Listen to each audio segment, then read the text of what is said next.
What is back, Only Playbook fans? We are back-to-back weeks. We are doing running backs this week, top 12 running backs heading into the 2023 fantasy football season. Again, we are all in the half-point PPR scoring format, so that's how we rank our lists.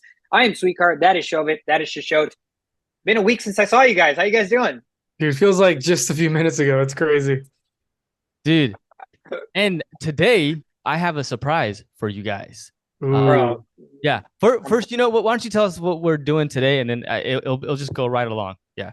Okay. I have a feeling it's something Najee Harris related now. God damn it. All right. So we are doing top 12 running backs this week heading into fantasy football 23 season. Last week, if you tuned in, we did the quarterbacks. This week, we are doing top 12 running backs. I started us off with quarterbacks last week. Shishot, why don't you do us the honors and kick us off with your top 12 running backs? As soon as Shovit shows us what he's talking about. All right. So given that we are doing a running back special, I didn't know we were going to do this, and this wasn't planned. I went to a store that had a bunch of collectible stuff, and look what I found. Oh my God, it's Adrian Peterson. Is it AP? Oh, LaDainian Tomlinson. Tomlinson. Wow. Yeah. So it's a collectible. This is not even the best one for you guys. You guys ready for the next one? Yeah. You just went on a shopping spree of collectibles? Yeah. This is insane. Yeah. I feel like it's Christmas. I feel like Christmas. Oh, you're not ready for this, right? Look at this. No, I'm not. It's freaking Randy Moss. Oh, Michael Bennett. Yo, get out of here. Bro, that thing's worth like $1,000 only in the state of Minnesota. Everywhere else, it's useless. Yeah, it's $25 in Texas. But yeah, Michael Bennett, dude. How far in that bin did you have to scrape to find Michael Bennett? Tell me, my God. I know. I was so shocked to see it. I've got some other like receivers and stuff as well. When we do the pop up, okay, pop up, I'll show you. Oh well, dude, this is oh my gosh! I wish we would have done this for quarterbacks. Now this is insane by you. We could have just had a collectible every episode. Like, check out this collectible. Funny. I think Drew Bledsoe was there. I was like, but who wants Drew Bledsoe, right? Like, I don't. No. Oh, by the way, Danny Sophia is a Patriots fan. One of my best friends. His favorite quarterback's Drew Bledsoe. Wow. Oh, shout out Danny. Yeah. Danny, was he mad when Drew got benched for Tom Brady? No, because now Tom Brady's his favorite quarterback. So it's just. Oh, wow. What a bandwagon. I'm just kidding. Same team. Who cares? All right. That's dope, Jovit. Now I can't wait for it. Should we just end this episode now and kick off the receiver episode so we can see what the collectibles look like? All right. Receiver's good too. Yeah. Oh, gosh. All right. Good thing we have to wait a whole week. Can't wait to see that Calvin Johnson collectible. Yeah. Where's that Hines Ward, Antoine Randall L? I can't wait. All right. Running backs. I'm kicking us off, guys. Number 12, I have Ramondre Stevenson, the only running back on that team. There's nobody else behind him that's going to do anything. He should actually probably be higher than 12. Number 11, Najee Harris, big bounce back year. I will say something real quick. Running back position from a top 12 perspective this year is juicy, man. I think there are a lot of running backs that can have really, really good years, and I think drafting higher this year may not necessarily be a good thing. I feel the depth at running back is stellar. Number 10, Breece Hall, who Shishot, I saw him on your list, so I can't wait to talk about him. Number 9, the freaking Goliath, Mr. Running Back, the epitome of running back in the dictionary, Nicholas Chubb. Number 8, Derrick Henry. Derrick Henry makes a drop this year on my list, but he is still number 8.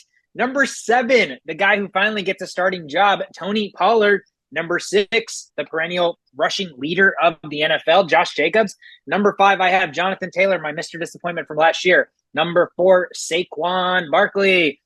And coming in at number 3, the first rookie on our list of any list we've done so far, Bijan Robinson is finishing top 3 as a fantasy running back in his rookie season. What is this blasphemy? I have him number 3. Number 2, usual suspects, Austin Eckler. Number 1, obviously, CMC. That is my top 12. So you just change your roster list. I did. I realized I had one Breece Hall twice on there, and I was like, okay, that's not right. That's not right. That just tells you more about how much we believe in Breece Hall. Oh, yeah. Dude. You're like, Breece Hall? Oh, yeah. He's probably going to score twice as much as every other top 12. All right. I guess I'll go next since Sweetcart went first, or Shobit went before me last time. All right. So number 12, Joe Mixon. You know, if this is a top 10 list, he wasn't going to make it. That's pretty crazy to think because he's still in one of the best offenses in the league.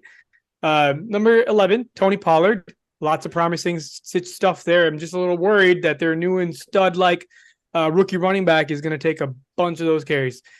Najee Harris, you know, I wish I could put him higher up, but there's a lot of players, like Sweegar said, I have like a lot of promising players this year, and they may get more efficient touches than Najee Harris. Nick Chubb, no backup this year. It's just going to be feast town. People are going to start saying Derrick Henry who, because it's the same thing. Same thing, but with the Deshaun Watson causing defenses to go weird directions. Josh Jacobs dropped down to 8 after going number 1 last year overall. And that's just because I don't have any faith in Garoppolo. This is not Kyle Shanahan offense. This is some trash-ass offense with some weird stuff. They're going to force feed a lot of Devonta Adams this year because they're going to be behind. They're going to – I don't know. I don't believe it. I don't see it. Nothing makes sense on this offense. Josh Jacobs takes a hit because of that.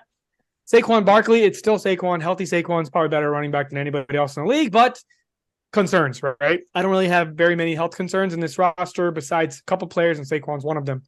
Bijan Robinson, I mean – I'm not as high as 3, but I am pretty high. Number 6 out of 12. That's in the top 50%.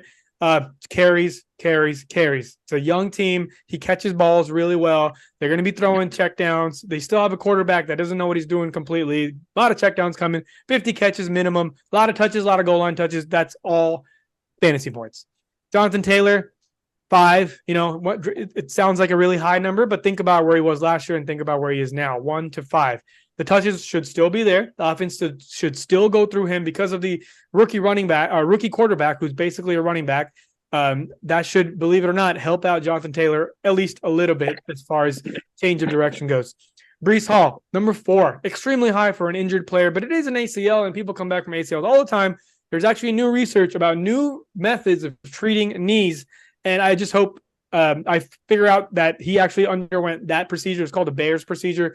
It's just a lot quicker. People are starting to recover like insanely fast. So we're talking like fast. So we'll see how Breece Hall does. I need to look into this a little bit more. But either way, very promising. Aaron Rodgers back there. Look at what Aaron Jones has done with Aaron Rodgers there. I think Breece Hall is faster, younger, better team overall. I think he's going to get a lot of chances to touch the ball because of that defense as well. Derrick Henry. Again, how many times do I rank him low? How many times does he prove me wrong? Every single time. And there's nobody else to do anything on that team, right? So you would think a team with no identity has to go somewhere, and their only identity is Derrick Henry. I assume for ticket sales purposes, for whatever reason, Derrick Henry has to touch the ball. And we've seen this type of offense before. It was called the Minnesota Vikings of 2007 to 2013. Just a lot of running back carries, a lot of force feeding the running back. I expect that to turn out to be fantasy points because there's nowhere else to go besides a couple of spots. They're just not sexy enough. Derrick Henry will get a ton of touches to score a lot of touchdowns. CMC, nothing left to be said. I'm just sad I have to rank him number 2. Most people probably are like, what? But, injury concerns are there. It's just a sort of a younger team now with Purdy at the helm. We saw some miracles happen as a randomness simulator type of a situation with a young quarterback who got drafted so late and still performed really well. Product of the game. CMC started surging up towards the end. I hope they keep feeding him touches, but I don't think he will get as many touches as this man, Austin Eckler, whose team just got better, right? There's a newer weapon to stretch the field, to learn from the other good wide receivers. They have a tight end crew that's always steady. Offensive line improved a little bit, and Austin Eckler got paid. They don't want to go anywhere else. They've made him the number 1 option on that team. So actually, I don't think he got paid. What am I saying? I think he's waiting to get paid. But they've made it clear by releasing some of those running backs that were kind of creeping up. Who gets the touches? It's pretty clear now. Austin Eckler's the way to go. The offensive line improved, I think, from a touches perspective, from a rushing perspective, and just overall scheme of that division, who has very poor defenses all around. I think will benefit from Austin Eckler finally getting this number 1 running back role. Solid list. Okay, so for me, my top 12 list, number 12, I'm starting out with Ramondre Stevenson. He always gets overlooked and it goes later in the rounds, but I think he's the RB1 in New England land, and he should get the touches in order to get you those fantasy points. Number 11, Najee Harris. I wish I could put him higher. I think that the offensive lineman improved this year for Pittsburgh. And Jalen Warren is back there, so they might do a little bit more split work. But Najee Harris should still get his fair share of carries and touches, especially in the goal line. Once now that they have a better offense this year, they should get there more prominently. Next up, I have Jahmyr Gibbs from Detroit. So I think that he is going to be utilized. I think they'll try to use him like Bijan Robinson, but given the fact that they like drafted him in the first round, a running back that goes in the first round of the NFL draft is going to be utilized on that team, and I think Jahmyr Gibbs is in a really good place where Swift was last year, and I think he's better than Swift. He's fast, and I think that he can definitely be successful again with the Detroit Lions this year. Next up, I have what is that number 8, Tony Pollard for Dallas. I think he's coming back from an injury, but he's going to be the focal point. I know that they drafted Deuce Vaughn, but I still think that he is going to be the guy that they are going to target. I mean, he had the fantasy points that he had in like the least amount of carries out of everybody last year, and so now that he gets all the attention as an RB1, I think the sky's the limit for Tony Pollard. Number 9, I have number 2, 3, 4, 5, 6, 8. I think is that 8. Next up, I've got Breece Hall. Breece Hall coming back from the injury, but while he was there last year, he was the RB6. So if he had finished out the year, I think he would have been really well. Now with Aaron Rodgers, like you said, Shisho, I think he's going to do really well. Next up, I've got Saquon Barkley. He's a little bit of a concern. We don't know if he's going to start or not. You know, there's this whole franchise tag. He's trying to get paid. But if he's on the field, he's going to be an important part of the offense where it can't just be Daniel Jones. Daniel Jones is not going to win them the game. And Saquon Barkley is going to have to be the guy that they feed. Same thing. Next up, I've got Josh Jacobs. Kind of the same sort of thought process here as well. Garoppolo is not going to get the job done. So Josh Jacobs still should get the carries there. And I do like McDaniel's like scheme. I think he is a very run offense type of coach, so that they are still going to try to feed him the ball, and he's going to be the focal point of that offense. Next up, number 5, I've got Derrick Henry. He's the king. Number 4, I've got Nick Chubb. Number 3, I've got Bijan Robinson. Bijan Robinson right now, you go to Twitter, they're just saying he's just going to be everywhere. He's just going to be he's going to be the Atlanta Falcons, basically, the whole team on offense. So I don't have any doubts that, the 6th pick of the NFL draft is not going to get his fair share of carries and opportunities. Number 2, I've got Austin Eckler. Austin Eckler should still have a solid year this year. They picked up Keelan Moore, and one of the things that they wanted to do was run the ball more, because they want to make a balanced attack. Justin Herbert just passing the ball all the time is not going to work for the Chargers. So I think that bodes well for Austin Eckler.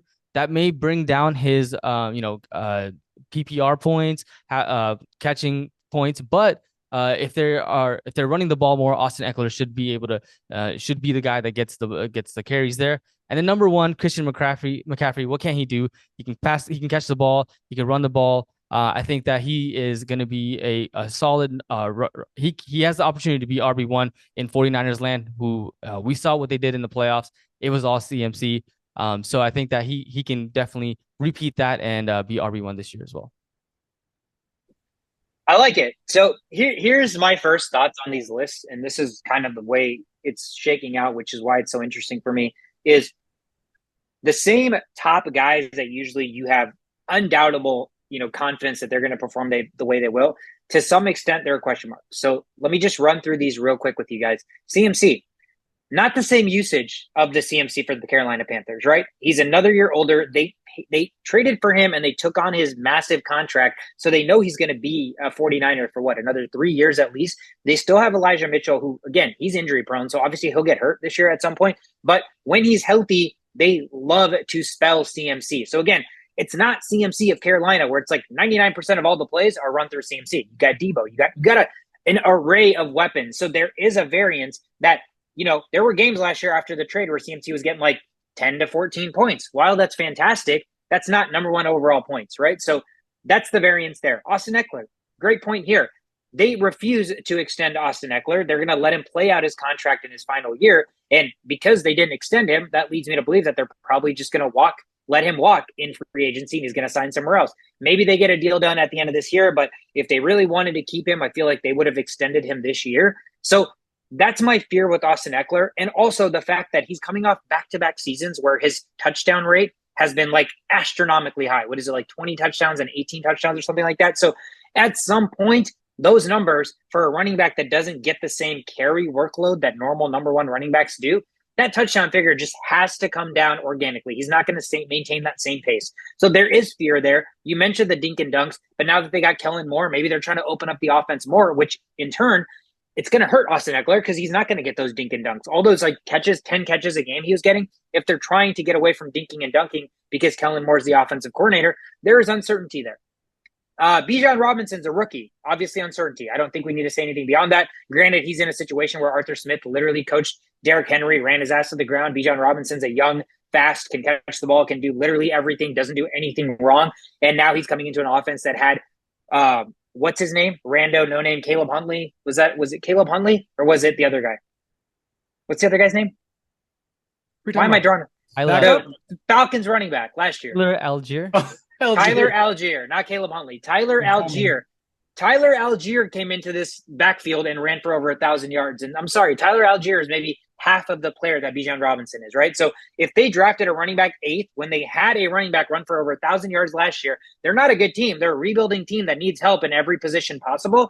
The fact that they chose to get Bijan Robinson here, like you said, the Twitter world, Shovit, it's not just the Twitter world, it's every world. Bijan Robinson is going to touch the football every which way. He's as good a pass catcher as any other running back in the league right now. So he is scary, but he's a rookie. So rookie comes question marks. Saquon, the injury concerns. Jonathan Taylor, he's playing with a rookie quarterback. We have no idea what you're going to get. But those are who I have my top 5. And then you look at my 6 through 10, and I could argue that there's actually more certainty with the 6 through 10 guys, yet just because CMC is hard to rank outside the top 5. Austin Eckler is hard to rank outside the top 5. You have these guys getting pushed.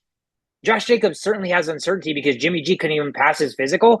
But even if they run him to the ground for 300 carries like they did last year, he's going to be productive, and there's no backup behind him. They tried to get Zamir White going. He sucks. They tried to get other guys going, and they suck. So if they work him to the ground after paying the extension, you could argue that he's a pretty clear-cut only RB1 that is not going to, he's not going to have to share touches with anybody else. Same thing right now with Tony Pollard. Yes, we saw flashes of, what's his name, Davis or something. I know how he plays, but I can't remember his name. But I think the assumption is because they saw flashes, now Pollard is a Zeke and this guy's the new Pollard. That's not the case at all, right? Tony Pollard, for the first time, is getting to be an RB1 who can still be utilized the same way he was utilized with Zeke, but all of those goal line touches that you just knew for some reason were going to go to Zeke can still go to Pollard. So the backup guy can still spell Pollard where he's keeps staying fresh, but now all the goal line touches are not going to go to the backup. They're going to go to Pollard. So I could argue that he's actually improving his fantasy situation. So there's less uncertainty there. Derrick Henry, like you said, Shishot, there's no uncertainty. Either they're going to give him the football and he's going to get you 1,500 yards and be an RB top 5 finisher, or my only fear with Derrick Henry is when's the year that it all comes crashing down. Because to me, it's not going to be like, to me with Derrick Henry, it can't be a gradual decline because they give him the football 300 times every year. So like, even if he's running for 3 yards a carry, he's still going to be a productive fantasy player. It's going to be like Derrick Henry broke his leg and now he is no longer the same player. So for me, I think Derrick Henry is not going to be a gradual decline. It's going to be a kind of player that you've gave him the ball 300 times for the last decade. At some point, he's just not going to be able to play. And that's the end of Derrick Henry. So we like you said, we've said it the last 2 seasons and it hasn't happened, but that's my fear with Derrick Henry. But outside of that, we're not fearing somebody else taking touches away from him. It's just, is his body going to give out? So you could argue less uncertainty with Derrick Henry. Like you said with Breece Hall, the dude could be top 4. You have him top 5. I have him as number 10, but I'm sitting here after you guys have talked about Breece Hall, and I'm like, Breece Hall has way less uncertainty around him outside of the ACL, which is not even uncertainty anymore because, like you said, people come back quick from that shit.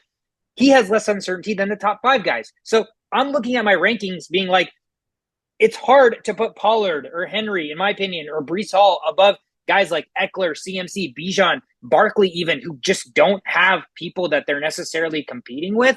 But at the same time, would it surprise me at all if we saw a shift in this ranking and the guys that we rank 6 to 10 end up being top 5 finishers and these guys slowly slide down? It wouldn't shock me in the least. So that's where I am with the running back position. That's why I think like 6 through 12 for my rankings, those guys who are drafting like 6 through 10 and get that snake at the end have a amazing situation, in my opinion, this year versus the guy who's having to draft first, second, and third and take CMC, Eckler, or Bijan. literally nothing would surprise me. Any of these guys in my top 12 could go number one, except for Bijan Robinson. That is the only surprise that I would be like, whoa, number one. Any of these other guys could be number one, and I wouldn't even bat an eye. Like, I wouldn't even think about it twice. Joe Mixon's not even on you guys' list, and he's probably in the best offense in the league as far as like stackedness goes, right? So it's like, it's crazy. It's crazy. Ramondre Stevenson, me and Ramondre Stevenson have a really, really bad relationship just because he destroyed me in a lot of leagues. And I think that's the only reason I left him out. But who's going to leave out? Tony Pollard? Like, we just talked about the whole Tony Pollard situation. And I'm not as confident just because he's a smaller guy, and smaller guys don't really, I don't know. I just don't think he'll get as many carries as we may hope.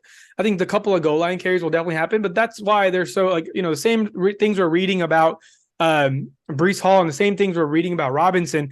I'm seeing the same stuff about this new guy for the Cowboys, the backup guy who's like apparently doing really well.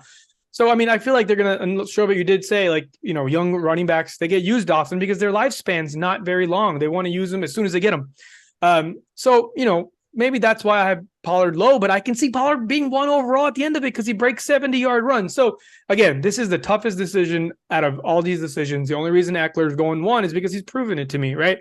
I can see it happening. Everything makes sense. And I'm not so sure about the Kellen Moore thing.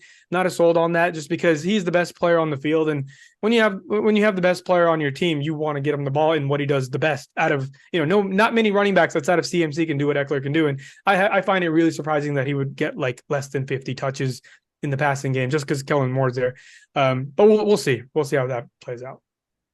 Yeah, again, my fear, again, I know teams play for the season that they're in, but the fact that they didn't extend him, they did draft Isaiah Spiller last year as a rookie. Like, if they're thinking of life after Eckler, they're not. I don't think they can just pivot after the season and then all of a sudden get the rookie 300 touches or whatever. So if they truly are not signing Austin Eckler beyond this year, I just think other running backs, just for like audition purposes heading into next year, will eat up some of his playing time. But that still doesn't mean I think Austin Eckler is easily going to be a top 5 fantasy finisher in running back position. So it's just a matter of where he finishes in the top 5. But let's talk about players that I guess we had in differences of opinion. You didn't have Stevenson in your top 12. You said, Show, is that right? Yeah, I mean it's a Patriots running back, right? Like, I have confidence in these 12. I tend to not have confidence in Patriots running backs unless it's like a big name. Robinson is great, but again, these top 12 players, I can make a case for any of these being number one. Patriots running back, you can easily just see roles decrease in a flash of an eye next year. And just the risk factor. He's a talented player. Don't get me wrong. He can catch passes, he can run, he can do all the things. But just opportunities. And you tend to see Patriots running backs just getting used like trash when you least expect it. So just it's from a confidence level perspective.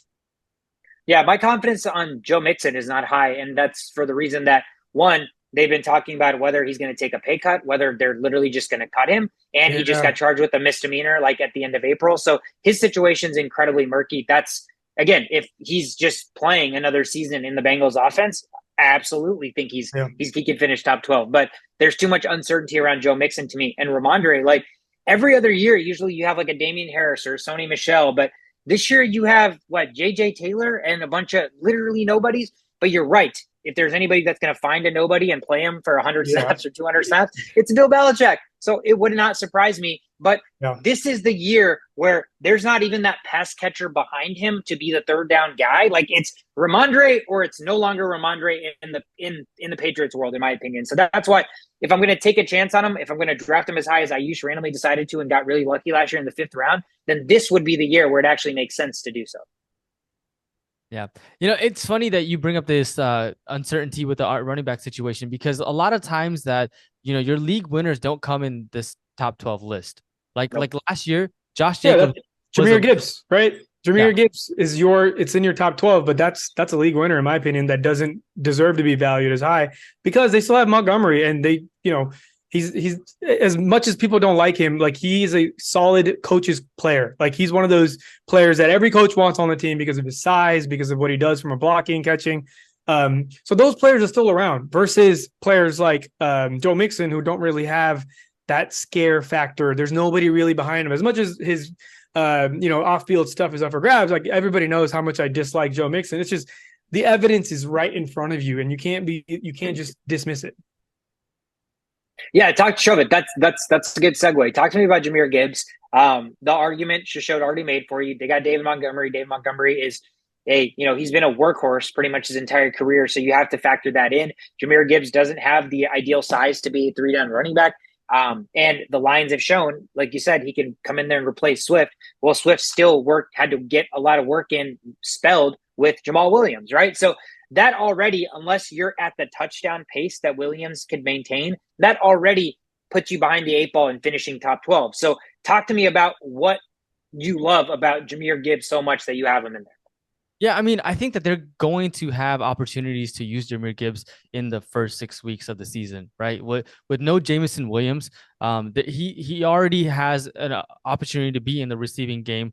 Maybe not as like a slot receiver or anything, but like they'll be able to pass him the ball and they'll be able to utilize his speed. And I think it's just going to kind of start this momentum. And it's just the fact that Robinson at this point, like how old is he, right? Like he's probably like in 28 or something like that, and at this point he's there, but I doubt that he's going to get the starting position all throughout the season. So I think that Jahmyr Gibbs, given the fact that he can be involved in the passing game, certainly has an opportunity to be a guy that gets you fantasy points.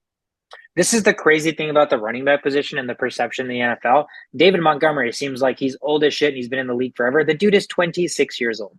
I said Robinson. I meant Montgomery. Yeah. No, I know who you meant. That's why I looked it up. But he is 26 years old.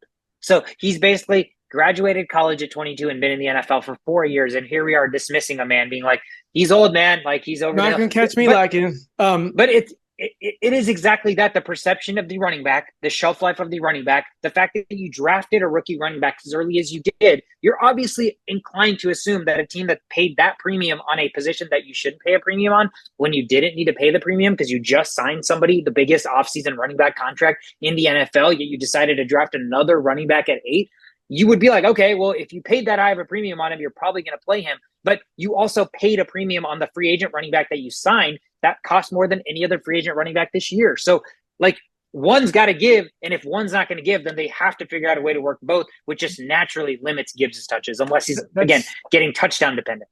That's exactly what's going to happen. Gibbs actually has a leading shoulder injury. He separated his shoulder in college and didn't play the rest of the season after that. Separated shoulders aren't things that just heal just automatically. They have a higher chance of separating often after that. So that takes away a lot of his power game if that was ever there. And then he just rolled his ankle right during rookie mini camp. Like, dude, like if it walks like a duck, quacks like a duck, probably a duck. And at this point, ranking him, as high as Shobit, you have him. Yes, you're going to get those breakaway runs, but this is a long NFL season. They added a whole another game. Longevity matters when you're talking about your first running back, and where you have him, that is your first running back. Like that's a huge concern for me as somebody who all I preach is consistency. I'm worried. I don't want to worry from the backup standpoint. I don't want to worry from an injury standpoint. And there's a lot of worries unless you're talking like crazy Kamara type of numbers during like rookie season. It's concerning, but someone's got to do it. He's not going to go undrafted, and either that guy's going to get great value a little bit later, or he's going to draft him early and going to have to just sit there and pray and hope either he just hits home runs every play in his 12 touches, what I'm assuming early on, because I don't see your first round pick getting ran to the ground. I'm on the opposite end of that. I think they're going to work him in slowly and just kind of figure out where he does best and then increase volume over time. So I think like with 12 to 15 touches at the most, he's going to have to try to find explosive plays because running up the middle is just not something he can do. And it's the NFL, man. Like we don't find 72-yard touchdowns as much as you do in college. So I'm high on him. I love him. I would love to have him as my third running back if I'm lucky, if I can squeeze a way to draft 3 straight running backs. I did that with Jonathan Taylor, worked out pretty well. But if this works out that way, I'm okay. But as my starting 2 running backs, I'm scared every day. I'm scared waking up every Sunday. Yeah. The good thing about it is it's just June. And then we've got, training camps that are going on. And then we've got preseason to see how exactly the Lions are going to utilize it. So the list will definitely change and all of that. And so we'll be able to validate some of these that we have. But I think just based off of the skills and what Jahmyr Gibbs was able to do in college, he has those skills to translate into the NFL. Yeah, the pass catching is insane. So for PPR and half point PPR, I can obviously see the appeal, no doubt about it, because to me, the funniest thing about the Jahmyr Gibbs draft was they basically got a player that basically can do a little bit better of what DeAndre Swift could do, but he still lacks the same thing DeAndre Swift lacked. Like, he not big enough to be a all-purpose running back, and he gets hurt a lot. He's undersized, so they can't use him as a workhorse. Like, they basically just replace Swift with a faster Swift, but Younger still has Swift. the same deficiencies that DeAndre Swift has. So that's just my fears. If they use him the same way, we're still expecting that they maintain that same production level of like getting 10 plus touchdowns like they did the last couple of years. And that just seems hard to do. But you're right. If there's somebody that does it, takes the risk, and he hits that upside potential, then he could be a league winner, like you said. And one last thing, I think we need to stop this conversation about pass catching running backs, because you have to be a pass catching running back to be a good running back. It's there. There's two players on my whole 12 list that are not pass catching running backs, and that's Derrick Henry and Nick Chubb. Everybody else catches passes. Like, you just have to do that in order to beat out the other running backs this day and age. So we have to start not using that as one of the most highest ranked reasons to rank somebody over the other, unless they run like go routes and stuff. That's different. But if you're a pass catching running back, you're normal. According to the way I ranked my players, if you're a pass catching running back, you have the ability to be in the top 12. Yeah, and Shove it. I talked about Gibbs when we were doing our pre-draft TikToks, and I thought my biggest benefit, or the biggest positive that I saw with Jahmyr Gibbs, is he ran routes like a receiver. So, dude, call me crazy, but if the Lions truly signed David Montgomery, paid him the money, drafted Jahmyr Gibbs, they know Jameson Williams is going to be gone, they could, in fact, line him up inside in the slot and have him be running routes to spell Montgomery, and then, be only rushing whenever he's spelling Montgomery. I absolutely could see a world where they do that. I think that would be amazing for them. I think that would be super advantageous. They'd be like new age NFL, and I think that would help them tremendously. I just don't know if they'll do it. But if they did do it, then, dude, all of your fantasy points would be incredibly validated, and then he would be drafted, exactly where you rank him. So moving on from Jahmyr Gibbs, I want to talk about Bijan. Bijan is a guy that, again, there's an incredible amount of hype. He's been, the next running back, the next surefire running back draft pick. Before was Barkley. So since Barkley, he's the most surefire hit. Basically, he can do everything. He can run, he can protect, he can catch.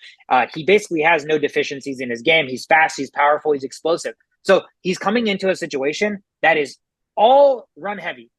The Atlanta Falcons do nothing but run the football, and then they work some play action off of that because their quarterback sucks. So they're going to probably do that even more this year now that they drafted Bijan. So it seems like the stars are aligned that unless Bijan gets hurt, the nature of their offense and the amount of touches that this man will get, it's almost impossible to see a world where he's not a top 5 finisher. Like, he is going to get almost every single touch. He is that good. He'll catch almost every ball. He'll run almost every carry. Now, you could argue, yeah, well, they had Tyler Algier. Why would they not spell him? Why would they not protect Bijan?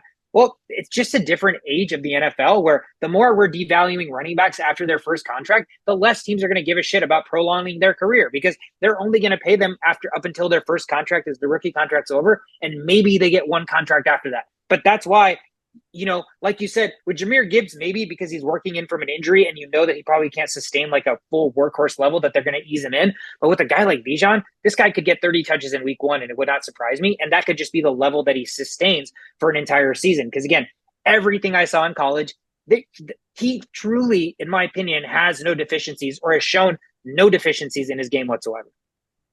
I don't know what your thoughts are. Shove it. I'll kick it off with you, Bijan. No, I mean 100%. I think Bijan Robinson definitely. It's kind of weird when you draft a rookie running back in the first. Like, I have him on third, top 3. But if you don't pick him up, you miss out on a potential generational talent and running back, like some guy that you haven't seen, like Adrian Peterson type of player, and that's what he is. And he catches the ball, like he just does everything. And they're planning on utilizing him everywhere on the field.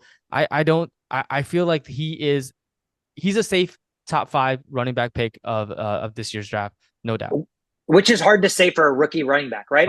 And I agree with you. Like, I would consider Bijan a safe pick because I just think the nature of the situation means that he's going to get productive. He's going to be productive. Shisho, what are your thoughts on Bijan? I like him. I mean, there's really no deficiencies. I think one of the only deficiencies they say is like, he needs to find some cutback lanes quicker, or like, runs designed to like C gaps and wider gaps he tends to do, but it's like they're nitpicking at this point. And, he's always been a volume runner. So I see that continuing. The only problem is, if he was on a better team, I could see him getting utilized way more than he may be used, because when you're on a bad team and you're playing for next season, for example, like the Falcons squad isn't the best. I'm sure there's talks about preparing for next season. Even I don't know. We don't know that. It's way too early for all that, because we'll start seeing some contact football here shortly, and then we can start gauging the seasons because of that. But as of right now, I mean, there's no Sweetcard. It's not about like our opinions. It's literally the best running back since Saquon Barkley. He is Saquon Barkley from a physical specimen. He's comparable A1 straight up to Saquon Barkley. And we've seen what Barkley can do. It's the same player. They're huge volume guys. When you're that big of a huge volume guy, obviously injuries are a concern, but he hasn't shown that to be a big fault. So the only real thing we need to worry about is going to a shitty team. What's the benefit of running him to the ground this early, right? Like, yes, running backs have shorter lifespan, but they're going to sell tickets because of this man. They need him to last, at least until they become good, which may not be this year. So yes, using the first couple of weeks of the season to see how the Falcons do. If they lose their first 4 games, start trading this man, because it's going to be an early exit for the season for him, because they're going to need him for next season, right? So that's the downside of being on a bad team. And we've seen this Algier thing. I'm not too concerned about it, but if push comes to shove and the Falcons start losing, they're going to use Algier. It's just how football works. They're going to give more carries to guys and lower the risk of their star running back. So it's all dependent on how well the Falcons do. That is the main concern. That is the only reason why he's not in my top 5. There are players in my top 5 like Derrick Henry still, and that's just, it's volume. If football is the name of the game, or volume's the name of the game, and Derrick Henry's the volume king. That's the only reason. But from a skill standpoint, Bijan Robinson is probably better than everybody not named Eckler or CMC. And it's a fact. It's a fact that if your team sucks, you're not going to use your star players as aggressively, and that's my only concern. That's an interesting point, because actually the Falcons may not be a terrible team this year. True. And they're in a very good division for them to be in, given that they're in the Saints division. They got Derek Carr, yes, but there's uncertainties there. Panthers, Bryce Young, you don't know for sure. And then there's one more division that I'm Panthers, Bucks, Saints, Bucks. Buccaneers, right? And Buccaneers, Baker Mayfield, right? Like, so they're definitely in a position where they could put up a fight. And you still have Cordero Patterson. You still have you got Drake London, who's in his sophomore year now. Kyle Pitts. Yeah, so that offense is doing well, and then they got Okoden, like a bunch of guys on the defensive side as well. So they made a lot of additions. So to your point, Falcons actually may be a decent competitive team in the NFC South. So more reasons to even pick Bijan Robinson as high as you would. Yeah, I mean, like you said, it's an average division, so 9 wins could get you in the playoffs. So you could be looking at like a Adrian Peterson type Minnesota Vikings, where he just ran them to the playoffs and then they lost. So that could very well be the case. I'm very excited for Bijan Robinson. If I don't get him in fantasy, I will be very upset. But the person that gets him, I think, will just get an absolute stud and just be like, oh, I got Bijan in my lineup every week, so I'm set. So that's my thoughts on Bijan. But outside of those guys, anybody? So there's players that Joe Mixon, teeter-tottered, where this guy's been a top 5, top 10 finisher. Dalvin Cook, another guy that has a tremendous amount of uncertainty now that the Vikings let him go. Not in any of our lists, but if Dalvin Cook gets picked up this late into the season, do we think, depending on where he goes, he has a chance to be a top 12 finisher in fantasy? Depends on where he goes. This is too close of a decision without knowing who's protecting him, what offensive line. But there's some teams like that could definitely use a running back right now. Like the Bears could use a running back. Dolphins, for some reason, are the number 1 contender still. Yeah, which is weird. Don't know why. But it looks like Dalvin Cook and DeAndre Hopkins are teaming up to potentially go to a team together. So there's that talks underway at this moment. Yeah. I mean, so either way, So wherever he goes, situation matters. I just think at this stage, wherever he goes, very few teams have like we need an RB1 right now. It's just if he goes, he's going to be a compliment to somebody else probably, or even if he is the guy, somebody else is going to be a compliment to him just based on his age. So I don't think he's got it in him anymore to be a top 12 running back finisher. But I don't know. Shovit, do you differ in that opinion? I mean, I'm just thinking like a team that he can go into, like Ravens. They've got Dobbins. Yeah. Ravens. If Dalvin Cook Who goes, wants to get paid? Who wants to get paid? But he's played a season and a half in like the 4 seasons he's played. yeah, Ravens cannot afford anybody right now. Don't pay running backs, especially players that just don't play. So that seems pretty obvious.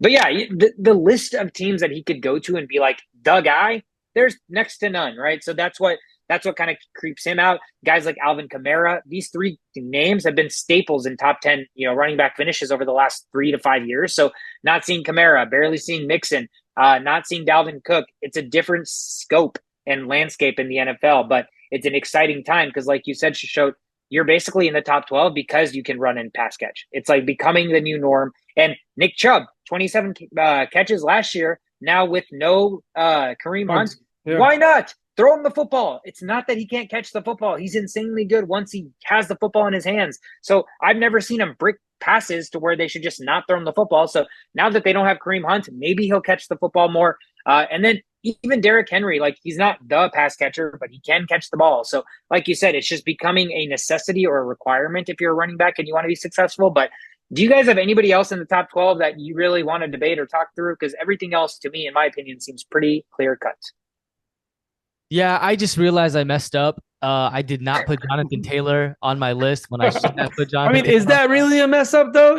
There's an argument to be made there that he could not even be in the top 12. Ooh, It man, could happen. It That could is- happen. RB1 of the year before, 2 years ago. 2 years ago, and doesn't get to top 10 or top 12. That's tough. But one thing I did notice is I did get an average of all of like the ESPN, PFF, Yahoo, and all that, and they did have Travis Etienne as number 12, or the average was Travis Etienne, and that's an intriguing one. That's one that That's the no Mixon thing. Yeah, I mean, Yeah, I've never been a big ETN fan. Even when he came out, I always felt like he was undersized on the field. He looked like a guy that was just one hit from getting hurt.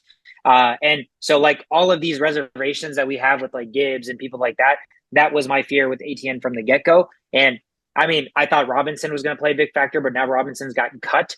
So I guess his Achilles injury, he just can't quite come back from. So James Robinson is not even like, doesn't even have a job in the NFL. No, after like he doesn't. 2 seasons ago, he ran for 1,000 yards. So again, running back shelf life, insane. But ETN, same situation. He's 12, so it's not like people had him inside the top 10. So it's right on that border. But I think if I had a top 15, I could make a case for him. But I don't know. He underwhelms me. I don't know if you guys have thoughts on him differing in what I do, but he just kind of underwhelms me. it's the Jaguars team, man. They're the Lions of the AFC. Like you see these flashes. Until I see it, I want to believe it. I mean, we've seen Trevor Lawrence. We've seen the big hype. He's the biggest hype since Peyton Manning coming out of college. Come on. Like, I'm starting to see some ceilings around here, and I don't know if it's just me.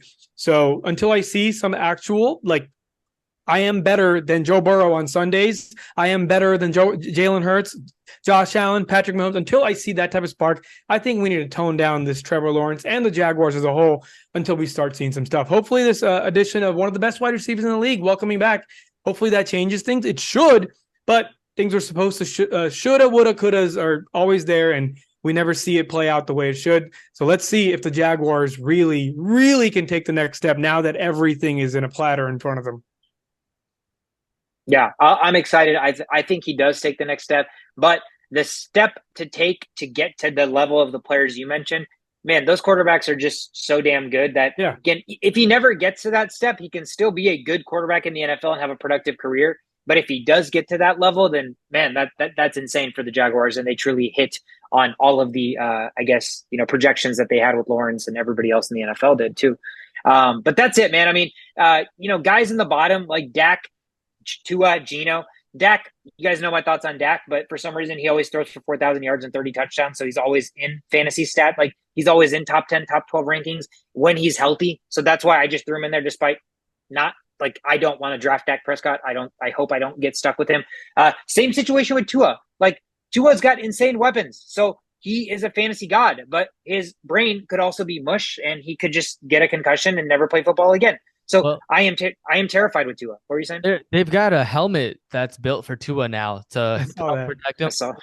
And if it wasn't for the injuries, I think he would have had better, top 8, just as right where Kirk Cousins was. So if he's not injured, then he's gonna give you the numbers that you want.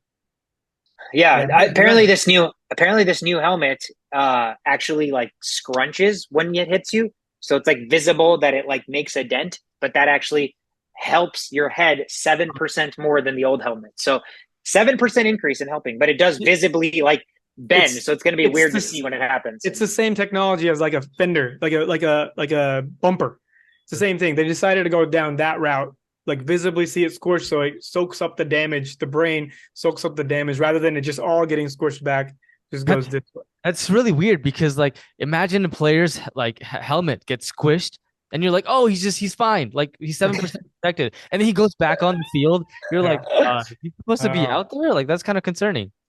Yeah. I mean, I'm assuming every time somebody's helmet gets squished, do they get a new helmet, or is there like a popping thing to pop it out? Like, are they just going to churn through helmets this year? I don't know. None of us know. It'll be fun to see this year. Just like the grass stains, you know, when people get grass stains on their jersey, it's just like battle wounds whenever you get it. That very well. I just think like if it dents and then you hit that part again, then there's no way it's still protecting at a 7% clip, right? So at that point, it becomes more of a health risk. We're in a trial and error moment in our NFL watching career. The NFL could get canceled halfway through the season. Who knows? I mean, the trial and error head injury, like just imagine that thing. Just the negative ramifications for this trial and error for human head injuries is kind of insane. But I mean, what can we do? We can only try to get better, and 7% is better, right? It's a little bit of an increase. Yeah, I wonder if they do dummies like like you know how cars they have those dummies that like hit the. Maybe they do that. They had to. Sure. How else did they test it? Watermelon. They just had like Ray Lewis come in and tackle all these dummies with the helmets. 7% was very specific. Like 7%. I know. Like, what? That was the number I read. I don't know how they came to that calculation, but they did. So that is it. That's the running back segment. Top 12 running backs heading into 2023 next week.